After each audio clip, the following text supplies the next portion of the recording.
สบายดีตอนเช้าท่านผู้ชมที่เคารพสบายดีท่านผู้ชมที่เคารพตอนท่านผู้ชมเข้าสู่การรายงานข่าวเช้าอันวันใหม่จากห้องข่าวโทรภาพแห่งชาติข่าวภาคเช้าในมื้อนี้โกงกับวันพุธวันที่12พฤศจิกายน2025พบกับโฆษกพันงาสุธิพงศ์พร้อมด้วยข้าพเจ้าสุริวัลย์ผลเยี่ยมเจ้าสบายดีตอนเช้าพันงาสบายดีข่าวเช้าในมื้อนี้มีหลายข่าวเช่นเคยมานำเสนอเป็นต้นก็เป็นข่าวเกี่ยวกับการดำเนินกองประชุมสมัยสามัญที่10สภาแห่งชาติสุดที่9ในเมื่อวานนี้บรรดาทานสมาชิกสภาแห่งชาติก็ได้เสนอรัฐบาลเร่งด่วนเกี่ยวกับแผนการก่อสร้างและปรับปรุงเส้นทางทั่วประเทศเพื่อสืบต่อแก้ไขปัญหาที่เข่งฮอดทางด้านเศรษฐกิจสังคมด้วยการสร้างเศรษฐกิจเอกราชเป็นเจ้าตนเองพร้อมกับปัญหาอื่นอีกเจ้าความเดียวนั้นก็ยังมีการเฉลิมฉลอง88ปีแห่งการสร้างตั้งโรงเรียนเหลียวโตพร้อมกับข่าวภายในและต่างประเทศอีกจำนวนหนึ่งมานำเสนอในข่าวเช้ามื้อนี้เริ่มต้นด้วยข่าวเกี่ยวกับการดำเนินกองประชุมสมัยสามัญที่10สภาแห่งชาติสุดที่9ในมื้อที่2ของการดำเนินกองประชุมสภาบรรดาสมาชิกสภาแห่งชาติได้เสนอให้รัฐบาลเร่งด่วนใส่แผนการก่อสร้างและปรับปรุงเส้นทางทั่วประเทศสืบต่อแก้ไขปัญหาเข่งฮ้อนทางด้านเศรษฐกิจสังคมด้วยการสร้างเศรษฐกิจเอกราชเป็นเจ้าตนเองการดำเนินกองประชุมสมัยสามัญที่10ของสภาแห่งชาติสุดที่9ในวันที่11พฤศจิกายนนี้ภายใต้การเป็นประธานของท่านนางสุนทร สัญญยักษ์รองประธานสภาแห่งชาติประธานสมาชิกสภาแห่งชาติได้สุ่มใส่ประกอบคำคิดเห็นใส่กับบทรายงานของรัฐบาลในหลายปัญหาที่สำคัญโดยรวมแล้วก็ได้เห็นดีเป็นเอกภาพต่อกับทิศทางแผนการและแสดงความสมเสยต่อกับผลงานที่รัฐบาลญาติมาได้ในระยะที่ผ่านมาพร้อมทั้งเสนอให้รัฐบาลสุ่มใส่แก้ไขบางปัญหาสำคัญโดยเฉพาะก็แม่นสภาพความยุ่งยากทางด้านเศรษฐกิจการเงินปรากฏการณ์เหย่าท่อในสังคมความยุติธรรมในสังคมชีวิตการเป็นอยู่ของประชาชนและอื่นๆท่านบุญล้วนสมศรีหาปัญญาสมาชิกสภาแห่งชาติเขต7แขวงสยบุรีได้เสนอให้รัฐบาลเบิ่งคืนในการกำหนดการพัฒนาที่มีผลกระทบต่อทรัพยากรธรรมชาติสร้างความบ่พอใจต่อกับการดำรงชีวิตของประชาชนที่ก่อให้เกิดมีปรากฏการณ์เหย่าท่อต่างๆเบิ่งคืนการกำหนดแผนการให้จ่าแจ้งเหมาะสมตามทิศทางสร้างเศรษฐกิจเอกราชเป็นเจ้าตนเองปัญหาสำคัญเร่งด่วนแมนเสนอให้พัฒนาพื้นฐานโครงสร้างการก่อสร้างและปรับปรุงเส้นทางฟื้นฟูพื้นที่ทำการผลิตที่ถูกทำลายจากภัยธรรมชาติแก้ไขการผลิตกสิกรรมที่เป็นภัยธรรมชาติและอื่นในสภาพปัจจุบันอีก5 ปีบ่ว่าปัจจุบันให้แก้ไขเล่นกันแก้ไขเส้นทางคมนาคมให้เชื่อมจอดเชื่อมโยงได้เกือบว่าปกติอะไรไปในเส้นทางหลวงแห่งชาติทั้งหมดไผกระจุ่มเรื่องทางนี่เนาะอันนี้ต้องหิบห้อนบวกกับการฟื้นฟูคืนพื้นที่การผลิตที่ถูกผลกระทบจากภัยพิบัติธรรมชาติในมอวังมานี้เนาะและหิบห้อนแก้ไขการลงทุนที่เป็นการทำลายธรรมชาติป่าไม้เนาะที่ดินนี่ให้ได้โดยพื้นฐานในปี2016ได้บ่และหลีกเลี่ยงการสมใช้ทรัพยากรธรรมชาติแบบฟุ่มเฟือยหลีกเลี่ยงการสนับสนุนการผลิตกสิกรรมที่เป็นการทำลายธรรมชาติเช่นอยู่ในนี้ก็ได้ระบุไว้ว่าผลิตสลีมันต้นแข่งสิงห์บุรีกับผลิตอยู่หันเฮาว่าแข่งสิงห์บุรีที่เขาบ่ปลูกแล้วสลีดินมันเสื่อมโทรมแล้วทึกไถเบิดแล้วมันต้นก็หัวน้อยเข้าแล้วบ่แม่นหัวเป็นฮักเด้เพราะมันเป็นภูเพียงแล้วพากันไถดินเซาะเจือนมีแต่หินนี่แล้วนั่นไปบุกลุกหยังบุกลุกป่าแหล่งน้ำบุกลุกดินสงวนของเมืองของแข่งแล้วเฮ็ดลามไปเลยแล้วเพื่อให้การพัฒนาเศรษฐกิจสังคมแห่งชาติ5 ปี 2026 ถึง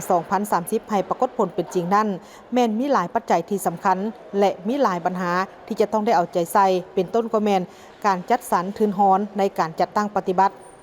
ท่านสุขสวรรค์ไสสมบัติสมาชิกสภาแห่งชาติเขต13แขวงสวรรณเขตได้เสนอให้รัฐบาลเห็นความสำคัญในการพัฒนาทรัพยากรมนุษย์การพัฒนาชนบทให้มีความเข้มแข็งและสืบต่อแก้ไขปัญหาเข่งฮ้อนทางด้านเศรษฐกิจสังคม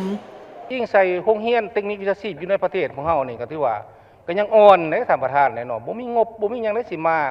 ส่งเสริมให้เขาเจ้าได้เรียนติดพันกับเทคโนโลยีหยังที่ว่ามันกำลังเฮ็ดกิจกรรมหยังอยู่ในบ้านเฮานี่นะนักเรียนเฮานี่ควรเข้าไปสัมผัสในเบื้องต้นแล้วก็คันว่าพวกท่านจะมาลงทุนก็ลงแต่ว่าให้บุริมสิทธิ์แก่การสร้างฝีมือแห่งงานนี่อันนี้เฮาปัดว่าย่านแต่ว่าบ่เป็นการดึงดูดนักลงทุนค ข้าพเจ้าว่าแนวไหนก็มันซับในดินสินในน้ำนะบ่อแห่ป่าไม้อย่างต่างๆมันเป็นของประเทศชาติพวกเขาอยู่แล้วเพราะเขามีสิทธิ์กำหนดถ้าว่าเจ้าพอใจเจ้ายินดีก็ยินดีให้เจ้ามาลงทุนแต่เจ้าต้องให้บุริมสิทธิ์กับสีมือแห่งงานหรือว่าเศร้าหนุ่มลูกหลานของพวกเขานี่แหละอันนี้พวกเขามาแล้วมันก็โทษกันแต่ว่าบ่มีสีมือ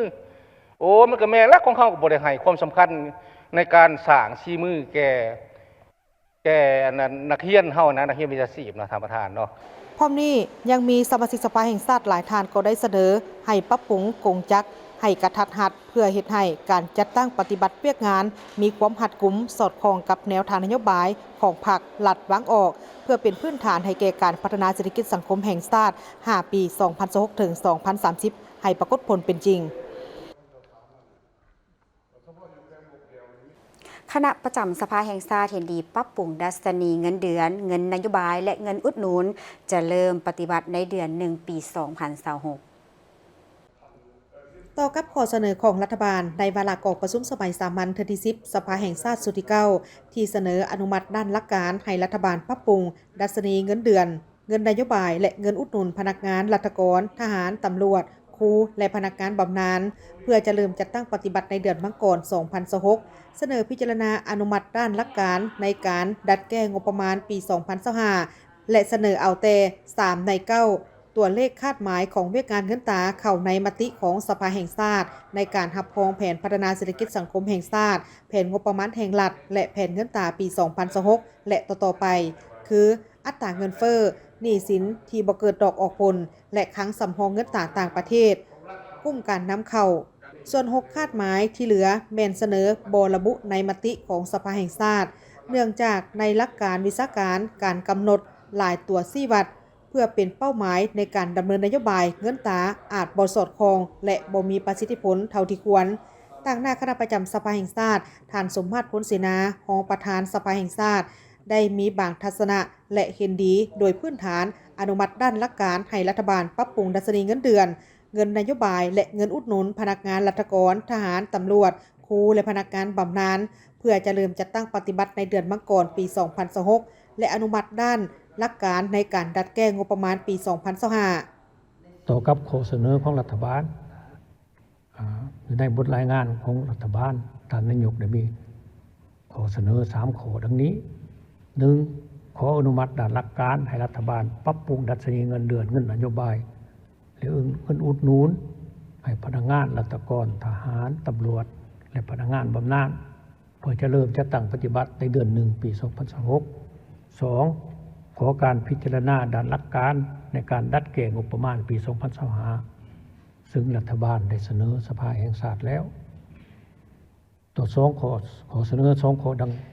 กล่าวข้างถึงนั้นคณะประจำสภาแห่งชาติเห็นดีโดยพื้นฐานแต่รายละเอียดให้สืบต่อคนขัวและมีคำเห็นต่อองค์ประชุมครั้งนี้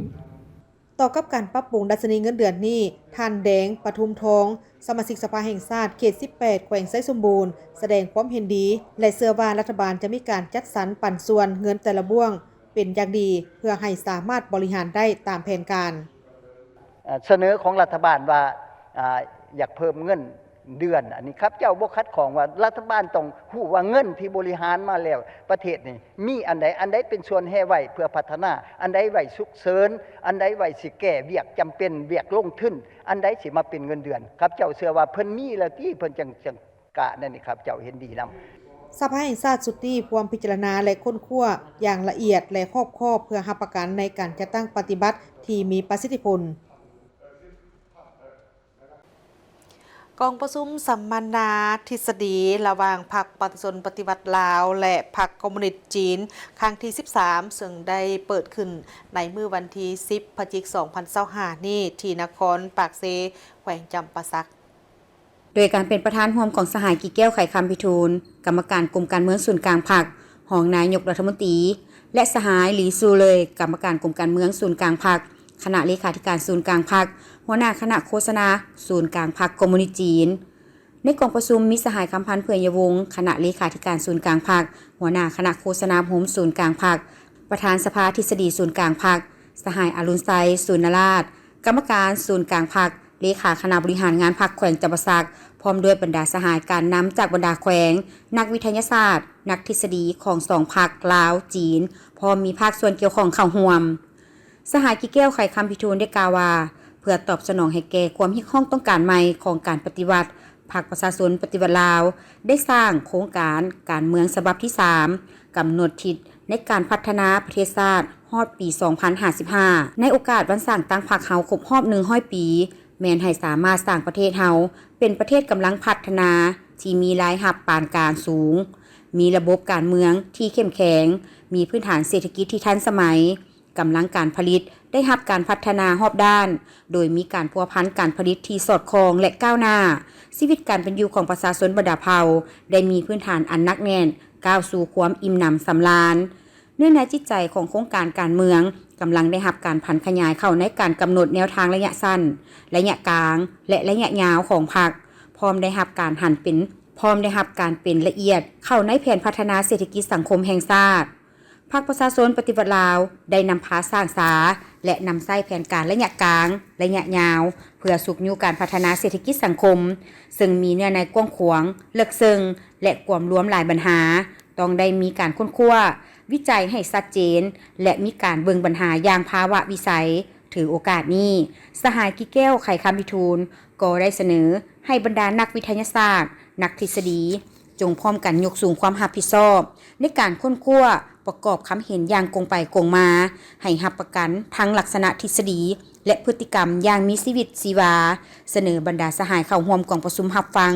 และตั้งปัญหาแลกเปลี่ยนบทเรียนให้มีบรรยากาศที่คึกคืนและมีเนื้อในอุดมสมบูรณ์ตอบสนองได้ตามระดับคาดหมายที่กองประชุมกำหนดไว้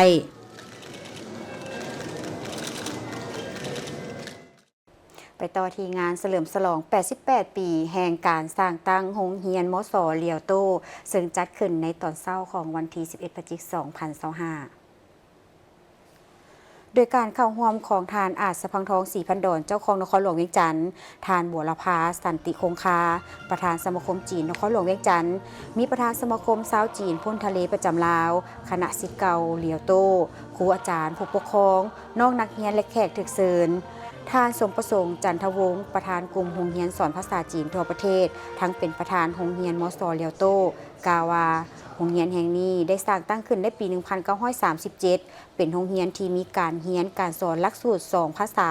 คือภาษาลาวภาษาจีนสร้างตั้งโดยผู้อาวุโสชาวจีนที่อาศัยอยู่นครหลวงเวียงจันทร์ซึ่งอยู่ภายใต้การคุ้มครองซี่น้ำของสมาคมจีนนครหลวงเวียงจันทร์ปัจจุบันมีอายุการสร้างตั้ง 88 ปีในระยะเวลา 88 ปีผ่านมาได้มีการยกย้ายเพื่อขยายเติมเป็นจำนวน 7 ครั้งมาฮอดปี 1966 จึงได้ยกย้ายมาในที่ตั้งปัจจุบันในโรงเรียนศึกษาปี 2025-2026 นี้โรงเรียนมีจำนวนพนักงานครูอาจารย์ทั้งหมด 215 คนผ่านมาได้รับความช่วยเหลือสนับสนุนจากรัฐบาลลาวรัฐบาลจีนก็คือองค์การชาวจีนพ้นทะเลแห่งสาธารณรัฐประชาชนจีนศูนย์แลกเปลี่ยนและความมือด้านภาษาของกระทรวงศึกษาธิการและกีฬาสป.จีนสถานเอกอัครราชทูตจีนประจำสปป.ลาวชาวจีนผู้อาวุโสและนิสิตเก่าโรงเรียนซึ่งในแต่ละปียังได้ส่งครูอาจารย์มาช่วยเหลือศิษย์สอนภาษาจีนหลาย10 คนเฮ็ดให้น้องเรียนมีพื้นฐานความรู้ภาษาจีนที่แข็งแกร่งสามารถไปศึกษาเรียนต่อชั้นปริญญาอยู่ประเทศจีนได้อย่างสำเร็จเริ่มตั้งแต่ปี 2004 เป็นต้นมาโรงเรียนได้ปลูกฝังน้องนักเรียนจบชั้นมัธยมตอนปลายเป็นจำนวนทั้งหมด 1,724 คนและได้ส่งต่อศึกษาเรียนชั้นปริญญาตรีอยู่ประเทศจีนเป็นจำนวน 516 คนนักศึกษาอีกจำนวนหลายก็ได้เข้าเฮ็ดเวียกตามแขนงการภาคส่วนต่างๆเพื่อนำใช้วิชาความรู้ที่ตนได้ศึกษามาเข้าในการประกอบส่วนพัฒนาบ้านเกิดเมืองนอนของตนสำหรับแผนปฏิบัติเวียกงานใน 5 ปีต่อหน้าของโรงเรียนมส.เลียวโตแม้นจะปลูกสร้างอาคารหลังใหม่ทดแทนอาคารหอสมุดหลังเก่าให้เป็นอาคาร4 ชั้นเพื่อนำใช้เป็นห้องการครูรวมหอสมุดและหอพิพิธภัณฑ์ประวัติศาสตร์โรงเรียนปลูกสร้างอาคารเรียนอนุบาลและอาคารห้องการบางส่วนหลังใหม่ทดแทนหลังเก่าสร้างตั้งโรงเรียนวิชาชีพเลียวโตและอื่นๆสำหรับกิจกรรมในการเฉลิมฉลองในครั้งนี้ประกอบมีการแสดงศิลปะวรรณคดีของครูอาจารย์น้องนักเรียนภายในมส.เลียวโตซึ่งในการแสดงบทฟ้อนที่แสดงถึงวรรณ วัฒนธรรมของจีนลาวที่สร้างความเบิกบานมวลซืนแก่ผู้เข้าร่วมนอกจากนั้นยังมีการแสดงรูปภาพผลงานการเคลื่อนไหวการจัดตั้งปฏิบัติตลอด88ปีผ่านมาตื่มอีก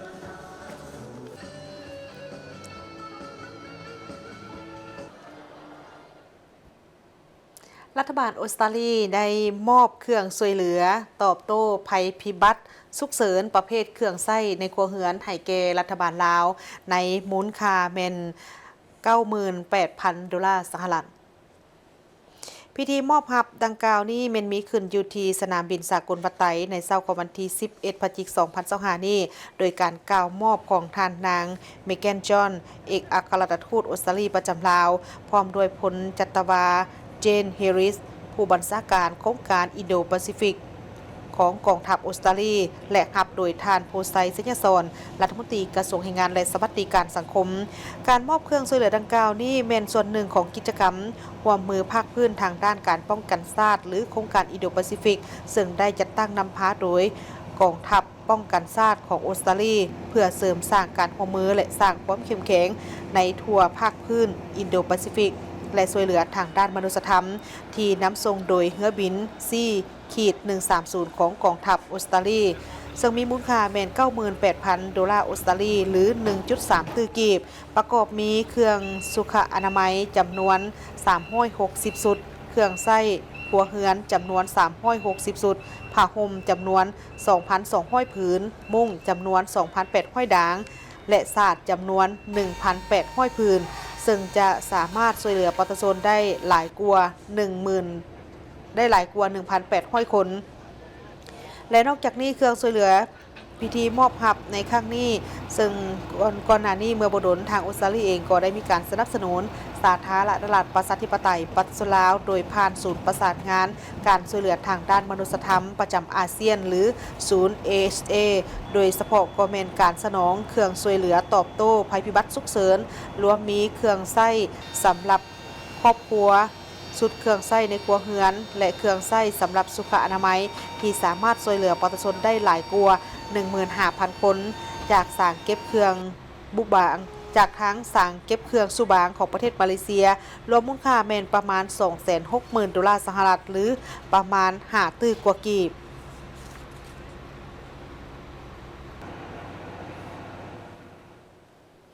ในวันที่11 พฤศจิกายน 2025 ที่องค์การอัยการประชาชนสูงสุดได้จัดพิธีประกาศการแต่งตั้งรองหัวหน้าองค์การอัยการประชาชนสูงสุดโดยภายใต้การเป็นประธานของทานไซสนะโคตรภูธรหัวหน้าองค์การอัยการประชาชนสูงสุดในพิธีทานนางกัญญาแสงแก้ววงพระจันทร์รองหัวหน้ากลุ่มคุ้มครองพนักงานต่างหน้าคณะจัดตั้งศูนย์กลางภาคได้ผ่านรัฐดำรัสของประธานประเทศแห่งสาธารณรัฐประชาธิปไตยประชาชนลาวฉบับเลขที่ 215/ปปทลงวันที่ 4 พฤศจิกายน 2025ว่าด้วยการแต่งตั้งรองหัวหน้าองค์การอัยการประชาชนสูงสุดคือทานนางพรทิพย์สาวลีหัวหน้ากลุ่มจัดตั้งพนักงานองค์การอัยการประชาชนสูงสุดขึ้นเป็นรองหัวหน้าองค์การอัยการประชาชนสูงสุดนอกจากนี้ยังได้ประกาศการซับซ้อนและแต่งตั้งหัวหน้ากลุ่มจัดตั้งพนักงานและรักษาการหัวหน้าสถาบันค้นคว้าและฝึกอบรมอัยการคนใหม่ในโอกาสดังกล่าวทานไซสนาโคตรภูธรได้ให้ทิศชี้นำต่อบรรดาทานที่ได้รับตำแหน่งใหม่โดยเน้นให้สืบต่อเพิ่มทวีกำลังแหงและสุมสติปัญญาเข้าในการปฏิบัติหน้าที่การเมืองที่ภาครัฐมอบหมายให้และเพิ่มทวีกำลังแหงความสามัคคีภายในความเป็นแบบอย่างนำหน้าในการชี้นำพาเด็ดขาดในการปฏิบัติหน้าที่เวียกงานบนหลักการเฮ็ดเวียกเป็นหมู่คณะเพื่อตอบสนองได้กับความเรียกร้องต้องการของหน้าที่การเมืองเวียกงานอัยการในระยะใหม่พร้อมนี้ยังได้เรียกร้องให้พนักงานลักแรงนำพาทุกขั้นจงเสิร์ชสู่ความเป็นแบบอย่างนำหน้าในการชี้นำพาและจัดตั้งปฏิบัติหน้าที่เวียกงานที่ภาครัฐมอบหมายให้โดยเฉพาะการนำพาจัดตั้งปฏิบัติเวียกงานที่ตามกฎการปฏิบัติและเคารพกฎหมายและสั่งฟ้องผู้ถูกหาขึ้นศาลตัดสินให้ได้รับผลสำเร็จ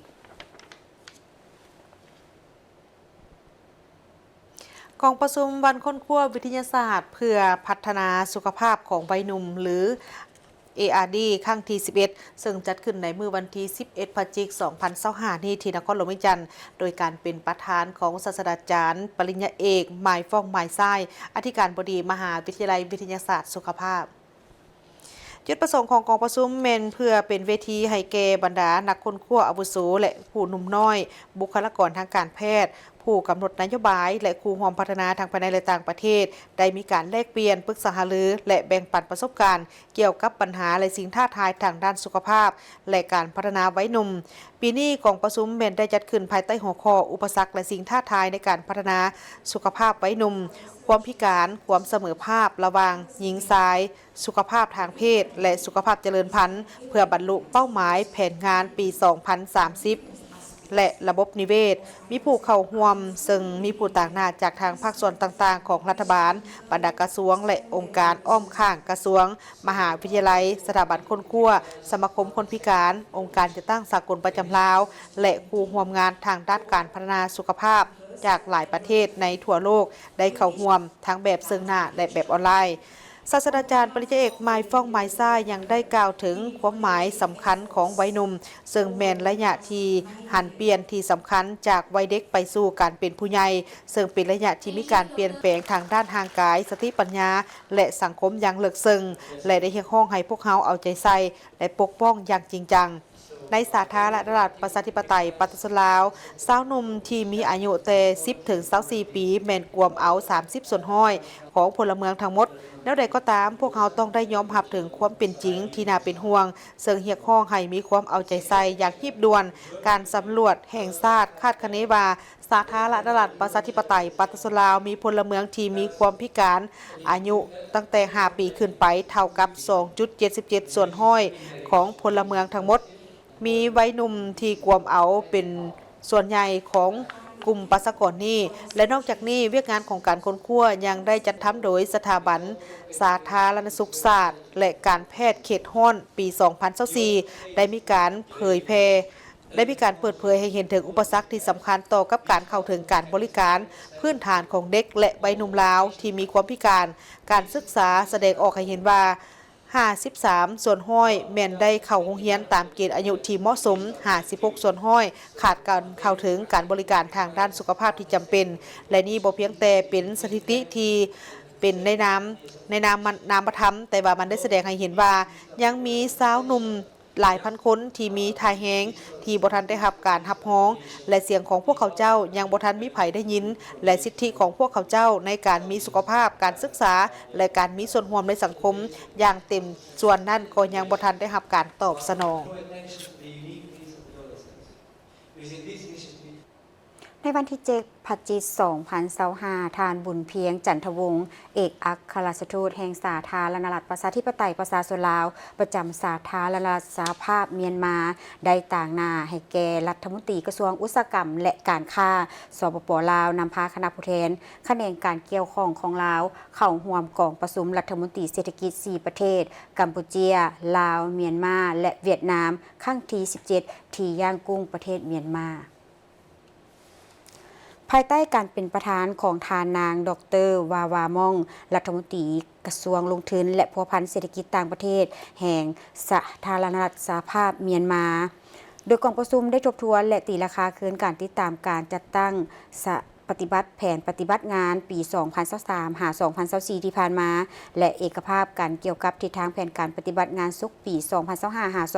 2026 ได้รับรองเอาหางบทแนะนำกลไกการประสานงานแผนการจัดตั้งปฏิบัติสำหรับขอบเวียกการพัฒนากลุ่มประเทศกัมพูชาลาวเมียนมาและเวียดนามที่ได้ค้นคว้าโดยสถาบันลุ่มแม่น้ำของเพื่อเร่งรัดให้มีการจัดตั้งปฏิบัติในเวลาอันควรพร้อมนี้กองประชุมยังได้แลกเปลี่ยนทัศนะน้ำกันเกี่ยวกับวิสัยทัศน์การสร้างกลุ่มประเทศ CLMV ให้เป็นศูนย์กลางการผลิตเสบียงอาหารเพื่อส่งออกแก่ตลาดโลกในอนาคตและปรึกษาหารือเกี่ยวกับปัญหาอื่นที่เกี่ยวข้องอีกจำนวนหนึ่งพิธีมอบรับโครงการในการก่อสร้างซ่อมแปลงและต่อเติมอาคารเรียนโรงเรียนปฐมสมบูรณ์บ้านลักสองเมืองแขวงสารวันโดยมีจำนวน2หลังคิดเป็นมูลค่าแม่น282 ล้านกว่ากีบซึ่งได้รับทุนจากทางสมาคมการศึกษากีฬาเพื่อสุขภาพลาวสวิตเซอร์แลนด์ในเมื่อวันที่ 10 พฤศจิกายน 2025 นี้ที่โรงเรียนดังกล่าวนี้ท่านสมใจอุ่นจิตรองเจ้าแขวงสารวันและท่านข่าวโพไซรองประธานคณะกรรมการปกครองเมืองท่าน อาโออิสเคสเลอร์ประธานสมาคมการศึกษากีฬาเพื่อสุขภาพลาวสวิตเซอร์แลนด์พร้อมด้วยทางแผนกการของแขวงเลขาหน่วยพักนายบ้านครูอาจารย์และบรรดาน้องน้อยนักเรียนเข้าร่วมท่านวิเซนแก้วมณีของหัวหน้าของการศึกษาและกีฬาของเมืองได้ฮู้ว่าในระยะที่ผ่านมาอาคารเรียนของโรงเรียนปฐมสมบูรณ์หลัก2แม่นมี3หลังในนี้1หลังแม่นเป็นอาคารที่เก่าแก่สุดโทรมหลังคาหัวและอีก1หลังแม่นก่อสร้างบ่ทันสำเร็จเนื่องจากว่างบประมาณนั้นบ่เพียงพอโดยได้มีการระดมภายในบ้านเท่านั้นฉะนั้นจึงได้เสนอให้มีการค้นคว้าถึงงบประมาณและเพื่อสืบต่อในการก่อสร้างให้สำเร็จและรับรองเอาจากจำนวนนักเรียนที่เพิ่มขึ้นในระยะที่ผ่านมาจำนวนห้องเรียนนั้นยังเห็นว่าบ่เพียงพอเฮ็ดให้เด็กนักเรียนที่เข้าเรียนในชั้นประถมภายในโรงเรียนก็คือภายในบ้านต้องได้ไปเรียนอยู่แห่งอื่นที่ใกล้เคียงการก่อสร้างซ่อมแปลงอาคารเรียนปฐมบ้านหลัก2มีจำนวน2หลังหลังที่1เป็นขนาด8 × 32 เมตรเวียกที่จะตั้งปฏิบัติก็คือการซ่อมแปลงเพดานหลังคาและทาสีหลังที่2ก็เป็นการต่อเติมเพิ่มอีก1ห้องขนาดอาคารเป็น9 × 24 เมตรเวียกที่จะตั้งปฏิบัติเป็นเทเบตงกอและโบกมุงหลังคาและติดตั้งเพดานไฟฟ้าพัดลมและทาสีรวมมูลค่าของการก่อสร้างการซ่อมแปลงทั้งหมดแม่น282 ล้าน 7 แสนกว่ากีบซึ่งการก่อสร้างซ่อมแปลงแม่นได้เริ่มจะตั้งปฏิบัติมาตั้งแต่วันที่2กรกฎาคม2025และมาสำเร็จในวันที่5สิงหาคม2025โรงเรียนประถมสมบูรณ์หลัก2มีครูสอน6คนหญิง5คนมีนักเรียนตั้งแต่ป .1 ถึงป .5 จำนวน142คนหญิง71คนมีอาคารเรียน3หลังมีห้องเรียน13ห้องไปที่แจ้งการของเจ้าของนครหลวงเวียงจันทร์ฉบับเลขที่20/จนวลงวันที่7พฤศจิกายน2025ห้ามแล่นรถและจอดตามแคมทางรถเมล์ด่วน BRT ผู้ที่ละเมิดแม่นจะถูกปรับใหม่อิงตามแจ้งการเจ้าของนครหลวงเวียงจันทร์ฉบับเลขที่20/จนวลงวันที่7พฤศจิกายน2025ว่าเพื่อความเป็นระเบียบเรียบร้อยและความสะดวกสบายของผู้โดยสารทุกท่านที่มานำใช้รถเมล์ด่วน BRT ในข้อ2.2 ระบุว่าเวลาในการแล่นให้บริการรถเมล์ไฟฟ้าจะติดป้ายแล่นทดลองเริ่มแต่ 7:00 นหา 19:00 นแลงของวันจันทร์ฮอดวันศุกร์ตามตารางเวลาที่ได้กำหนดไว้เฉพาะในชั่วโมงรถเมล์ด่วน BRT แล่นให้บริการแม่นห้ามเด็ดขาดบ่ให้ผู้ขับขี่รถทุกชนิดขับขี่รถของตนเข้าในเส้นทางหรือเลนเฉพาะของรถเมล์ด่วน BRT และห้ามจอดรถของตนอยู่เลนแลนรถปกติตามแคมเส้นทางที่รถเมล์ด่วน BRT แลนผ่านซึ่งผู้ใดที่ละเมิดแม่นจะถูกปรับใหม่ตามระเบียบมาเบิ่งทีข่าวของหน่วยงานโครงการเก็บกู้ระเบิดแขวงสารวันได้มีการพบระเบิดขนาดใหญ่หาห้อยปอนจำนวน1หน่วยอยู่ที่แขวงสารวันเส้นทางแม่นหมายเลข20ในเมื่อวันที่8พฤศจิกายนที่ผ่านมานี้ได้มีรายงานการพบเห็นระเบิดขนาดใหญ่น้ำหนักหาห้อยปอนจำนวน1หน่วยอยู่เส้นทางหมายเลข20ในบริเวณที่กำลังมีการก่อสร้างขัวข้ามน้ำเสร็จภายในเขตบ้าน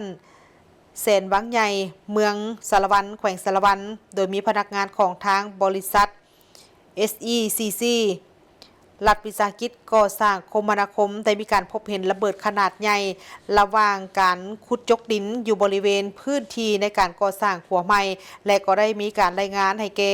องค์การปกครองท้องถิ่นแขวงสารวันได้รับทราบซึ่งองค์การปกครองท้องถิ่นก็ได้มีการประสานสมทบและก็แจ้งให้กับทางโครงการเก็บกู้ระเบิดแห่งชาติประจำแขวงสารวันเพื่อส่งเจ้าหน้าที่นั้นลงไปกวดกาและพิสูจน์ทางด้านวิชาการผ่านการพิสูจน์ด้านวิชาการก็ได้เห็นว่าระเบิดดังกล่าวนี้แม่นเป็นประเภท MK82 น้ำหนัก5ห้อยปอนด์ที่มีความอันตรายซึ่งทางเจ้าหน้าที่เองก็ได้มีการวางแผนก้าเกียมเคลื่อนย้ายตามขั้นตอนด้านวิชาการและนำไปทำลายอยู่สถานที่เฉพาะเพื่อประกันความปลอดภัยให้แก่ประชาชนภายในบ้านและผู้สัญจรไปมาตามเส้นทางหมายเลข20เมื่อเว้าถึงว่าระเบิดที่บ่ทันแตกที่ยังตกค้างอยู่สาธารณรัฐประชาธิปไตยปฏิรูปของพวกเรานับตั้งแต่สมัยสงครามที่ผ่านมานี่มันยังมีจำนวนหลายและในแต่ละปีปัญหาระเบิดที่บ่ทันแตกที่ยังตกค้างนี่ก็ยังคงเป็นภัยคมคูต่อกับการดำรงชีวิตของพ่อแม่ประชาชน ไปต่อที่พิธีพบปะสองฝ่ายระหว่างคณะโฆษณาศูนย์กลางพรรคประชาชนลาวแขวงจำปาสักและคณะโฆษณาศูนย์กลางพรรคคอมมิวนิสต์จีนการพบปะครั้งนี้สองฝ่ายยังได้แจ้งสภาพผลเด่นของประเทศตนให้กันทราบและพร้อมกันตีราคาการหัวมือเป็นต้นแมนผลสำเร็จของการจัดกองประชุมสัมมนาทฤษฎี2 พรรคครั้งที่12อยู่สาธารณรัฐประชาชนจีนในครั้งวันที่17ธันวาคม2024ผ่านมาซึ่งการจัดกองประชุมสัมมนาทฤษฎี2 พรรคลาวจีนเป็นกลไกสำคัญที่แน่นอนอยู่ในแผนเมบทคู่ร่วมชาตกรรมลาวจีนและแผนการหัวมือระหว่าง2 พรรคลาวจีนที่การนำขันสูงสุดของ2 พรรค2 รัฐได้ถือสำคัญและกลายเป็นเวทีที่สำคัญในการแลกเปลี่ยนบทเรียนทางด้านทฤษฎีและพฤติกรรมของ2 พรรคลาวจีนทั้งเป็นการแลกเปลี่ยนแนวคิดอันใหม่เพื่อมูลใส่เป็นบทเรียนและข้อมูลอันสำคัญในการสร้างสาพัฒนาประเทศชาติในยุคสมัยใหม่ของ2 พรรค2 รัฐลาวจีนการพบปะครั้งนี้เป็นครั้งที่4ที่สหายคำพันธ์เผยยวงศ์และสหายลีซุเลยได้พบปะกันก็คือ2 คณะโฆษณาอบรมศูนย์กลางพรรคประชาชนปฏิวัติลาวและคณะโฆษณาอบรมศูนย์กลางพรรคคอมมิวนิสต์จีนซึ่งบรรดาหมากผลก็แม่นได้ประสานสมทบกับภาคส่วนที่เกี่ยวข้องในการจัดตั้งการปาฐกถาวันสำคัญต่างๆของจีนร่วมกันจัดตั้งสัมมนาเนื่องในวันต้านฟาสซิสต์โลกครบรอบ80 ปีโฆษณาเผยแผ่ออกข่าวโครงการเส้นทางรถไฟลาวจีนและการร่วมบรรดากิจกรรมที่ปิ่นอ้อมเพื่อเฉลิมฉลองผลสำเร็จของโครงการก่อสร้างดังกล่าวอย่างตั้งหน้า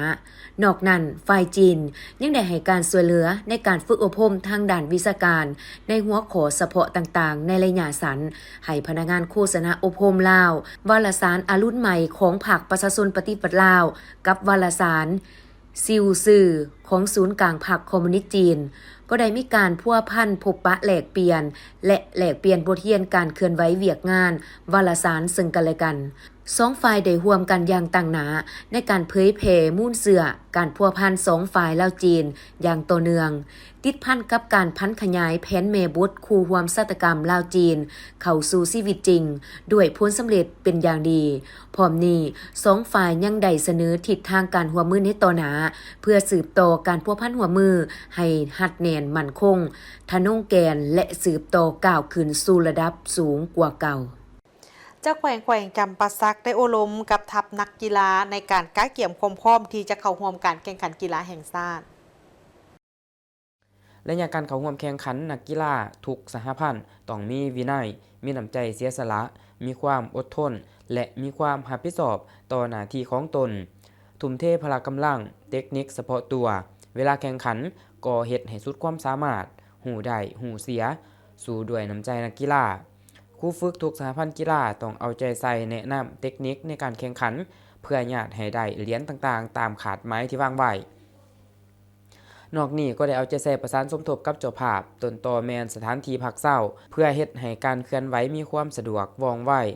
การแข่งขันกีฬาทุกประเภทต้องมีการโฆษณาเผยแพร่ให้กว้างขวางและเชิญชวนคนจำปาสักที่อาศัยอยู่นครหลวงเวียงจันทน์ให้เขาร่วมส้มร่วมเสียเป็นกำลังใจให้นักกีฬาเพื่อญาติให้ได้ชัยชนะมาให้พ่อแม่พี่น้องชาวแขวงจำปาสัก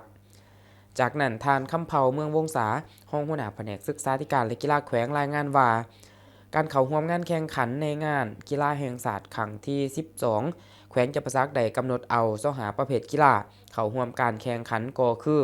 บานเตะซ้ายยิงแล่นล่านซ้ายยิงลอยน้ำซ้ายยิงมวยลาวมวยสากลมวยวูซูซ้ายยิงมวยเทควันโดฝ่ายซ้ายยิงบันทรงนิคมและหาดซ้ายประเภทซ้ายยิงเปตังซ้ายยิงนาเก็กซ้ายยิงหมักคางซ้ายยิงหมักซึกซ้ายยิงกระต่อและซีลอนซ้ายยิงบานบ่วงซ้ายยิงปิงปองซ้ายยิงหมากแหล่ซ้ายยิงรถถีบซ้ายคาราเตโดซ้ายยิงเพาะกายซ้ายยิงกีฬาดอกปีกไก่ซ้ายยิงกีฬายิงปืนซ้ายยิงสนุกเกอร์ประเภทซ้ายปัญจักศีลัดซ้ายยิงมวยปั่มซ้ายยิงยกน้ำหนักซ้ายยิงสอบเทนนิสซ้ายยิงและกอล์ฟซ้ายยิง มาฮอดปัจจุบันสหพันธ์กีฬายิงปืนบ่สามารถเข้าร่วมได้ยังแต่24ประเภทกีฬาที่จะไปเข้าร่วมสำหรับกีฬาคนพิการกำหนดเอาหาประเภทก็คือแล่นล่านซ้ายยิงบานบ่วงหล่อเรือนซ้ายยิงบอดเสียซ้ายยิงลอยน้ำซ้ายและยกน้ำหนักซ้ายด้านจำนวนพ้นเข้าร่วมมีการนำขันแขวงกองเลขาและกรรมการเศรษฐกิจกรรมการเทคนิควิชาการแพทย์นักข่าวเจ้าหน้าที่คณะนำครูฝึกนักกีฬาและพนักงานรับใช้รวมทั้งหมด552คนยิ่ง156คนบวกกับกีฬาคนพิการมีจำนวนคนเข้าร่วมทั้งหมด115คนขาดไม้สู่ส้นให้ได้เหรียญคำ42เหรียญและเหรียญเงิน36เหรียญให้ได้จัดอยู่ในอันดับที่4ของทั่วประเทศกีฬาคนพิการขาดไม้สู่ส้นให้ได้เหรียญคำ6เหรียญเหรียญเงิน6เหรียญและเหรียญทอง5เหรียญให้จัดอยู่ในอันดับที่6ของทั่วประเทศไปต่อที่แขวงบุรีคำไซเกี่ยมความพร้อมทัพนักกีฬาที่จะเข้าร่วมงานกีฬาแห่งชาติครั้งที่12โดยการเป็นประธานของทานคำเพชรไสปัญญาห้องหัวหน้าแผนกศึกษาธิการและกีฬาแขวงมีบรรดาคณะนำครูฝึกอนุกรรมการภาคส่วนต่างๆที่ถูกแต่งตั้งเข้าร่วมผู้ต่างหน้ากองเลขาขึ้นผ่านข้อตกลงของทานเจ้าแขวงบุรีคำไซว่าโดยการแต่งตั้งคณะผู้สอบสีนำรวมครูฝึกและนักกีฬาของแขวงเข้าร่วมงานมหกรรมกีฬาแห่งชาติครั้งที่12ซึ่งข้อตกลงฉบับดังกล่าวได้กำหนดระเบียบหลักการ10นาทีละเอียดแจ้งในนั้นแขวงบุรีคำไซได้ส่งทัพนักกีฬาเข้าร่วมแข่งขันสิ่งใส่ทั้งหมด16ประเภทกีฬาคือประเภทกีฬาแล่นลานสายยิงบานเตะสายมากเซิกสายยิงเปตังสายยิงกระโตสายยิงนาเกกสายยิงเทควันโดสายยิงรักบีสายยิงประเภทกีฬาสวงเรือสาย12สี่พายและเสา2สี่พายมวยสากลสายยิงมวยวูซูสายยิงกีฬาดอกปีกไก่สายยิงกีฬาบานทรงหาดทรายกีฬาเพาะกายทรายกีฬาปั่นจักรยานและกีฬามวยสากลทรายกองประชุมครั้งนี้ยังได้ฟังการประกอบคำเห็นจากสหพันธ์และครูฝึกกีฬาประเภทต่างๆโดยยกให้เห็นข้อสะดวกข้อยุ่งยากของการกระเกียมความพร้อมของนักกีฬาโดยรวมแล้วเห็นว่ามหอดปัจจุบันทางด้านงบประมาณครูฝึกและนักกีฬาแม้นมีความพร้อมเกือบ100%แล้วแขวงบุรีคำไซส่ง16ประเภทกีฬาเข้าร่วมแข่งขันสิ่งใส่ในงานมหกรรมกีฬาแห่งชาติครั้งที่12ที่นครหลวงเวียงจันทน์เป็นเจ้าภาพได้ตั้งเป้า43เหรียญในนั้นเหรียญคำ19เหรียญเหรียญเงิน10เหรียญและเหรียญทอง14เหรียญคณะนำขันสูงแขวงฝูเถาะสาธารณรัฐสังคมนิยมเวียดนามได้มาเคลื่อนไหวเฮ็ดเวียกอยู่ที่แขวงหลวงน้ำทาโอกาสที่มาเยี่ยมยามในครั้งนี้ทั้งสองฝ่ายก็ได้พบปะแลกเปลี่ยนเวียกงานร่วมกันด้วยไมตรีจิตมิตรภาพอันดีที่มีความหมายความสำคัญต่อสายพัวพันมิตรภาพอันยิ่งใหญ่ความสามัคคีแบบพิเศษและการร่วมมือรอบด้านระหว่าง2พรรค2รัฐบาลลาวเวียดนามเว้ารวมบ่เฉพาะระหว่างคณะพรรคองค์การปกครองและประชาชนบรรดาเผ่าของ2แขวงและเป็นโอกาสที่ดีให้แก่การนำทั้ง2แขวงได้พบปะแลกเปลี่ยนบทเรียนเกี่ยวกับการสร้างสาพัฒนาเศรษฐกิจสังคมร่วมกันโอกาสนี้ท่านเวียงสวัสดิ์ศรีพันดรกรรมการส่วนกลางพรรคเลขาพรรคแขวงเจ้าแขวงแขวงหลวงน้ำทาแห่งสปป.ลาวท่านได้รายงานสภาพการสร้างสาพัฒนาเศรษฐกิจสังคมของแขวงหลวงน้ำทาต่อสหายนางบุยที่มิงห้องเลขาพรรคแขวงฟูเถาะแห่งสสเวียดนามพร้อมด้วยคณะทราบเศรษฐกิจได้รับการพัฒนาและขยายตัวอย่างต่อเนื่องในระดับเฉลี่ย 6.2 ส่วนห้อยเลื่อนแผนการ 0.7 ส่วนห้อยรวมยอดผลิตภัณฑ์ GDP บรรลุได้ 44,582 ตื้อกีบเลื่อนแผนการปี 2.44 เท่าตัวเฉลี่ยได้ 8,916.41 ตื้อกีบต่อปีเฉลี่ยต่อ6คนได้ 2,347 ดอลลาร์สหรัฐต่อคนต่อปีในนี้คะแนนกสิกรรมกวมเอา 52.90 ส่วนห้อยของ GDP อุตสาหกรรมกวมเอา 26.11 ส่วนห้อยของ GDP การบริการกวมเอา 20.20 ส่วนห้อยของ GDP และภาษีอากรกวมเอา 0.69 ส่วนห้อยของ GDP 5 ปีผ่านมาได้รับการลงทุนของรัฐ ขององค์การจัดตั้งสากลและเอกชนภายในและต่างประเทศเข้าในการพัฒนาเศรษฐกิจสังคมของแขวงทั้งหมด 1,337 โครงการมูลค่าการลงทุน 11,145.27 ตื้อกีบในนี้การลงทุนของรัฐรวมเอา4ส่วนห้อยการช่วยเหลือทางการเพื่อพัฒนา90ส่วนห้อยจากนั้นทั้งสองแขวงก็ได้สืบต่อพัวพันร่วมมือกันในต่อหน้าเพื่อเฮ็ดให้การพัวพันร่วมมือก้าวเข้าสู่ลงเลิกเกิดดอกออกผลและเป็นรูปธรรมตัวจริงเป็นต้นแม้นได้เสนอเพิ่มทวีสืบต่อแต่งตั้งคณะผู้แทนขั้นสูงขั้นวิชาการไปเยี่ยมยามและแลกเปลี่ยนบทเรียนเกี่ยวกับการปกปักรักษาและสร้างสรรค์พัฒนาร่วมกันให้เป็นปกติสืบต่อสุขอยู่วิสาหกิจของรัฐของเอกชนไปศึกษาความเป็นไปได้โครงการลงทุนพัฒนาแขวงหลวงน้ำทาในกิจกรรมต่างๆตามท่าแหงและความอาจสามารถของการลงทุนต่างๆสำหรับทุนการศึกษาที่สองแขวงได้ช่วยแก่แขวงหลวงน้ำทาในระยะผ่านมาเช่นแขวงฟูเทาะช่วยการก่อสร้างระดับชั้นสูงปริญญาตรีและแขวงวิงฟุกก่อสร้างในระดับชั้นสูงปริญญาตรีปริญญาโทในต่อหน้าเสนอให้แขวงฟูเทาะช่วยก่อสร้างระดับชั้นสูงปริญญาตรีปริญญาโทหรือปริญญาเอกอิงตามเงื่อนไขตัวจริงเพื่อให้มีความรับประกันสอดคล้องตามระบบการศึกษาและความต้องการทางด้านวิชาเฉพาะของแขวงหลวงน้ำทาได้มีการจัดฝึกอบรมบำรุงยกระดับทฤษฎีแนวทางของพรรคไห่แก่สมาชิกพรรคพนักงานลักแรงอ้อมข้างเมืองหลาแขวงอุดมไซในโอกาสนี้สหายนางมณีจันทร์วิไลจิตได้มีคำเห็นกล่าวเปิดพิธีและจุดประสงค์เพื่อเหตุให้พนักงานรัฐกรมีความรับรู้เข้าใจโดยพื้นฐานเกี่ยวกับลัทธิมาร์กเลนินมูลเชื่อของชาติลาวการสร้างและบูรณะระบบประชาธิปไตยประชาชนตามทิศสังคมนิยมความเข้าใจเกี่ยวกับแนวทางนโยบายของพรรคโดยเฉพาะแม่นแนวทางเปลี่ยนแปลงมารอบด้านอย่างมีหลักการของพรรคแนวทางเศรษฐกิจของพรรคที่กำหนดไว้ในมติของประชุมใหญ่ครั้งที่11ของพรรคแนวทางหันเป็นอุตสาหกรรมและทันสมัยอยู่ประเทศเฮาแนวทางพัฒนาเศรษฐกิจสังคมติดพันกับการพัฒนาวัฒนธรรมสังคมการสร้างหลักแห่งกฎหมายภายใต้การนำพาของพรรคและแนวทางป้องกันชาติป้องกันความสงบ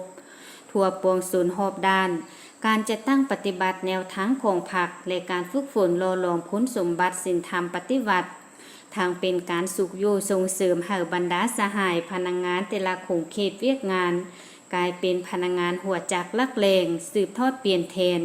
ที่นำบรรษาเวียกงานต่างๆอยู่ในกรมกองที่ตนสังกัดอยู่พร้อมกันนี้สหายยังได้เรียกร้องให้นักสัมมนากรจงตั้งใจเข้าร่วมการฝึกอบรมบำรุงในครั้งนี้อย่างเป็นปกติเพื่อติดตามเก็บกรรมเอาบทเรียนความรู้และพฤติกรรมตัวจริงจากครูอาจารย์ที่ถ่ายทอดให้อย่างเต็มเม็ดเต็มหน่วยเป็นระบบต่อเนื่องลึกซึ้งถึงทองเพื่อเป็นพื้นฐานยกสูงความรู้ให้แก่ตนเองเพื่อนำใช้เข้าในเวียกงานตัวจริงให้ได้รับผลดีในต่อหน้าการฝึกอบรมระยะสั้นครั้งนี้จะดำเนินเป็นเวลา5วันเริ่มแต่วันที่10วันที่14พฤศจิกายน2025ซึ่งนักสัมมนากรจะได้ค้นคว้าหำเรียนรวมทั้งหมด14บทเป็นต้นเมนพื้นฐานความรู้เกี่ยวกับทฤษฎีมาร์กเลนินและแนวทางแผนนโยบายของพรรคทางเป็นการปรับปรุงทัศนลักษณ์มั่นชนชั้นกรรมกรคุณสมบัติศีลธรรมปฏิบัติให้นักแน่นกว่าเก่ายกสูงความสามารถในการจะตั้งผันขยายแนวทางของพรรคให้ถูกต้องสอดคล้องกับเงินไขตัวจริงของกระทรวงองค์การแขนงการและท้องถิ่นของตนได้มีพิธีมอบหับใบยั่งยืนหน่วยผักปลอดสารเข้มแข็งนักแน่นประจำปี 2024 ของทางหน่วยผักโครงการพัฒนาเทศบาลแขวงพงศาลีโดยภายใต้การเป็นประธานของสหายพลประดิษฐ์ทิพย์มณีวงศ์กรรมการพรรคแขวงรองหัวหน้าคณะจัดตั้งแขวงมีสหายกองแก้วคันธพรมเลขาหน่วยพรรคหัวหน้าโครงการพัฒนาเทศบาลแขวงพงศาลีมีผู้ต่างนาจากคณะจัดตั้งแขวงคณะกฎการแขวงตลอดหอดสมาชิกพรรคภายในหน่วยพรรคเข้าร่วมในพิธีสหายกองแก้วคันธพรมเลขาหน่วยพรรคหัวหน้าโครงการพัฒนาเทศบาลแขวงพงศาลี ได้ขึ้นผ่านบทสรุปของหน่วยพักโครงการพัฒนาเทศบาลแขวงพงศาลีหน่วยพักปลดใส่เข้มแข็งนักแน่นและทิศทางแผนการต่อหน้าซึ่งสหายได้ยกให้เห็นผลงานด้านดีด้านอ่อนและตั้งหน้าในการชี้นำนำพาการก่อสร้างหน่วยพักปลดใส่เข้มแข็งและหนักแน่นจุดอ่อนของทางและบางบทเรียนที่ทดตนได้ในระยะที่ผ่านมาซึ่งปัจจุบันพนักงานทั้งหมดมี13สหายหญิง3สหายในนี้สมาชิกพรรคสมบูรณ์มี12สหายหญิง1สหายจากนั้นต่างหน้าคณะจัดตั้งแขวงขึ้นผ่านมติตกลงว่าด้วยการอนุมัติมอบใบยั่งยืนให้โครงการพัฒนาเทศบาลแขวงพงศาลีเป็นหน่วยพักปลอดใสเข้มแข็งและนักแน่นประจำปี2024เป็นเกียรติขึ้นมอบโดยสหายพลประดิษฐ์ทิพย์มณีวงศ์กรรมการพรรคแขวงรองหัวหน้าคณะจัดตั้งแขวงและคือนับโดยสหายกองแก้วคันธภูมิเลขาธิการหัวหน้าโครงการพัฒนาเทศบาลแขวงพงศาลี